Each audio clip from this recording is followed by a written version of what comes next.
Ravindranath retired.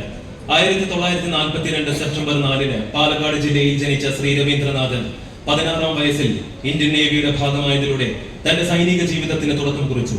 കഠിനാധ്വാനത്തിലും ആത്മവിശ്വാസത്തിലും അടിയുറച്ചു നിന്ന് 35 വർഷത്തെ സേവനം പൂർത്തിയാക്കി 1993 കമഡോർ പദവിയിൽ വിരമിച്ചു.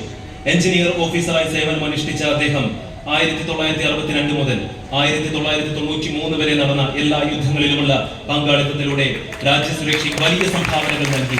1965 ഇന്ത്യ പാകിസ്ഥാൻ യുദ്ധത്തിൽ INS മൈസൂർ എന്ന മുന്നണി കപ്പലിൽ സേവനം അനുഷ്ഠിച്ചതിനു പുറമെ ആ കാലത്തെ വിമാനവാഹിനി കപ്പലായ INS വിക്രാന്തിലും അദ്ദേഹം സേവനം അനുഷ്ഠിച്ചു. കൂടാതെ ഡൽഹിയിലും കൊച്ചിയിലുമുള്ള നാവികാസ്ഥാനങ്ങളിലും മുംബൈയിലെ നേവൽ ഡോക്യാർഡിലും സുപ്രധാനമായ പദവികൾ വഹിച്ചിട്ടുണ്ട്. വിരമിച്ച ശേഷം കുറച്ചുകാലം മർച്ചന്റ് നേവിയിൽ ജോലി ചെയ്ത അദ്ദേഹം മനുഷ്യ ജീവിതത്തിലെ ആത്മീയതയുടെ മഹത്വം ആഴത്തിൽ മനസ്സിലാക്കി നിരവധി സദ്ധർമ്മങ്ങൾക്ക് നേതൃത്വം നൽകി വരുന്നു. സ്വാമി ചിന്മയാനന്ദയുടെയും പൂർണ്ണാനന്ദയുടെയും ഗീതാ പഠന ക്ലാസുകളിലെ സ്ഥിരം സാന്നിധ്യമായ അദ്ദേഹം സ്വാമി ഉദിത് ചൈതന്യയോടൊപ്പം ചാർധാം യാത്രയിലും പങ്കെടുത്തിട്ടുണ്ട്. തന്റെ വരുമാനത്തിലെ ഒരു വിഹിതം സമൂഹക്ഷേമത്തിനും ജനക്ഷേമത്തിനുമായി മാറ്റിവെക്കുന്നതിലൂടെ മാതൃകയായ കമഡോർ N. രവീന്ദ്രനാഥിനെ നമുക്ക് ആദരിക്കാം. Commodore R. രവീന്ദ്രനാഥൻ റിട്ടയർഡ്.